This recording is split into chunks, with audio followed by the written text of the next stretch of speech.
Nabi SAW menggambarkan dalam sebuah hadis, sekiranya kamu melihat seorang laki-laki tiap-tiap pagi, ulang-alik masjid sembahyang subuh jemaah. Kalau kamu nampak laki-laki tu, apa yang Nabi suruh? Pinang ke dia? Kalau dia memang anak muda, kalau ustazah tuan-puan, boleh jadi ustazah pinang dia. Kalau ustazah ada anak perempuan lah, ya, boleh jadi kita nak cari menantu, kita standby yang pagi-pagi tu. Siapa yang datang masjid jemaah? Sungguh. Mak ustazah salah satu contoh ibu yang suka ngintai orang sembahyang masjid. Tengok kat tingkap tu kan. Mak tengok apa tu mak?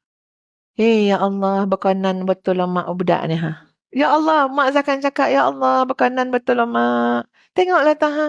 Hujan pun dia pergi masjid. Mak cakap. Ni betul-betul ni tu. Hujan pergi masjid. Asah mak berkenan ni budak ni. Dengan serban orang muda. Nabi sebut dalam hadis tadi, kamu dapati seorang laki-laki ulang-alik pergi sembahyang subuh masjid, falyashhidu, maka persaksikanlah dalam jiwa dia ada keimanan yang besar kepada Allah. Tak terbuat dia orang tak beriman dah tuan-puan. Pagi-pagi sembahyang subuh masjid. Sungguh saya cakap. Dapat tak menghargai suami-suami masing-masing? Aduh ya baik suami saya Ustazah. Ya pelak kan? Dia pergi sembahyang subuh masjid. Betul lah tu. Tuan puan ingat senang kan pergi sembahyang subuh masjid?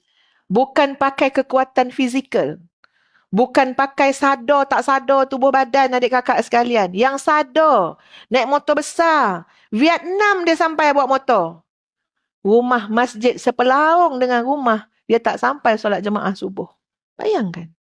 Nak bagi tahu pergi masjid ni pakai iman adik kakak sekalian. Bukan pakai kuat tak kuat. Oh saya orang muda. Macam tu orang muda dah penuh masjid ni. Ya, yang pergi gym tu lah yang ramai kat masjid ni. Tapi tak, yang bertungkat datang masjid. Tapi iman dia kuat.